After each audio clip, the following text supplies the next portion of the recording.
hagenewe iki muri iki gihe gisatiriye amateka y'isi, aho byose bigiye kugira iherezo, abera bagataha abakiranirwa bakarimbuka ubutagaruka.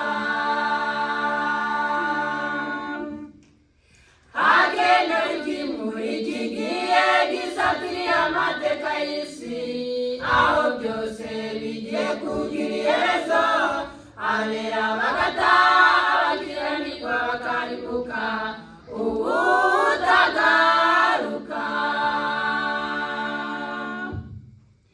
Hagenewe imico myiza yo kuzimukana ahera, ahera hatagira icyaha hatunganye bihebuje.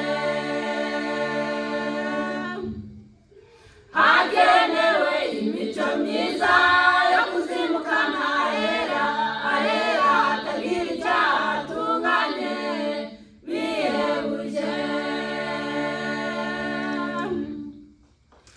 Aho ibyaha bigaragara n'ibitagaragara bimaze kuba byinshi, hagenewe abafite imico amenya neza n'ibikari byera.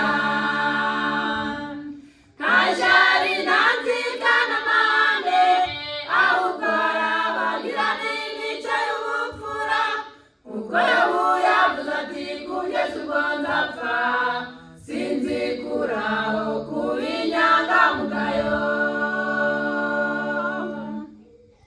Aho ibyaha bigaragara n'ibitagaragara bimaze kuba byinshi, hagenewe abafite imico amenya neza n'ibikari byera.